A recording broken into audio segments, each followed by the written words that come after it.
একজন ঢালিউডের সুপারস্টার, আরেকজন পশ্চিমবঙ্গের টেলিভিশনের আদরের মিঠাই রানী। মিঠাই সিরিয়ালের সুবাদে সৌমিতৃষ্ণা কুণ্ডুর জনপ্রিয়তা আকাশ ছোঁয়া। ছোট পর্দার গণ্ডি পেরিয়ে এখন বড় পর্দায় পা রেখেছেন তিনি। এই অভিনেত্রীর অভিষেক ছবি ছিল সুপারস্টার দেবীর বিপরীতে।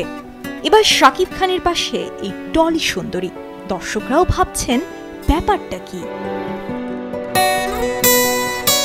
সম্প্রতি কলকাতায় একটি অভিজাত হোটেলে বসেছিল চাঁদের হাট, যেখানে অংশ নিতে বরবাদের শুটিং ছেড়ে মুম্বাই থেকে কলকাতা উড়ে আসেন সুপারস্টার শাকিব খান। উপলক্ষ ছিল এসকে মুভিজের একসঙ্গে 18টি সিনেমা ঘোষণার অনুষ্ঠানে অংশ নেওয়া, যার অন্যতম শাকিব খান অভিনীত দরদ।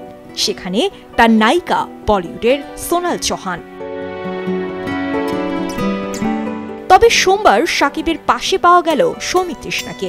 কালো স্লিভলেস টপ, শিমারি জ্যাকেট আর শর্টে নিজেকে মেলে ধরলেন মিঠাই রানী।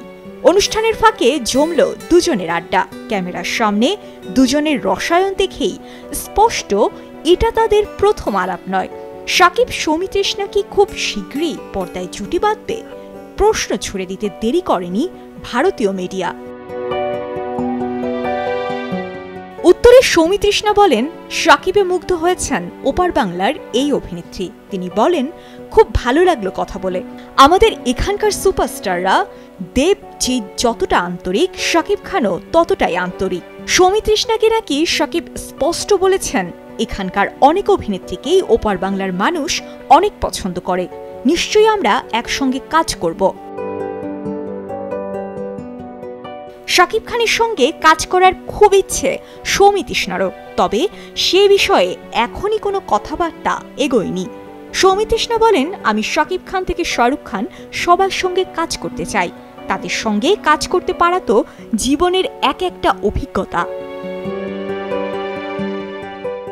সাজিয়া ইসলাম, কালের কণ্ঠ।